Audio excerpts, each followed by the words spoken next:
Tokyo, city slicker Jose Mourinho famously lives in a plush Manchester hotel, but he has nothing on North Korea coach Norwegian Andersen. He has a suite in Pyongyang. It's a very quiet city, it's very clean, there's no crime, the former Norway international told AFP in an interview in Tokyo. I live in a hotel suite with my wife and live in Pyongyang like I do in Europe, added Andersen, who moved to the secretive communist state in May last year. I think more negative things are coming from the outside, exaggerating what life is normally like there. The 54-year-old with the craggy movie star looks surprised even himself by becoming North Korea's first foreign coach in over a quarter of a century. When I first got the offer it was a little unusual, but now I am very happy with my decision, said Andersen, whose side are currently competing in the East Asian Championship in Tokyo. My players are friendly, they're hard workers and are always motivated to train. I have some experience in Europe where players say, "Coach, I am tired, I don't want to work today," added the former Austria Salzburg manager. Here my players are never tired. They always want to do their job and learn new things.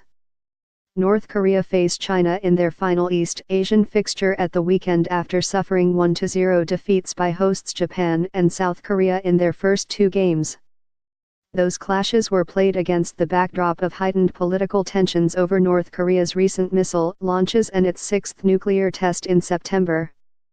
War of words. But despite a fiery war of words between Pyongyang and Washington and the threat of military confrontation, Andersen appears relaxed about working in one of the world's most isolated nations. I don't want to speak too much about it because my job is to coach football, but I think sport can help to build some bridges between the countries, he said at his team's Tokyo hotel. I have the feeling the country is spending money on sport. The players live in a big training center in Pyongyang. They live there, train there, eat there, Andersen added. I train with them every day, 2 times a day, like working with a club team. At the weekends they go back to their clubs to get match practice.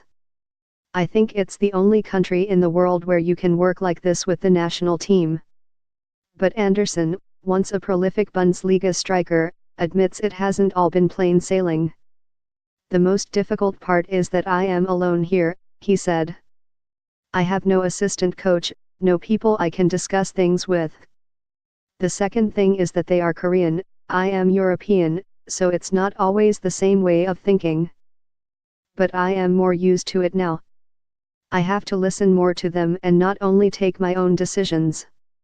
Pearls of wisdom. Previous North Korean coaches have waxed lyrical about how the country's despotic rulers bestowed pearls of tactical wisdom on awestruck players. Andersen, whose contract runs until the end of the 2019 Asian Cup qualifiers, said he has yet to receive tips from current North Korean leader Kim Jong-un.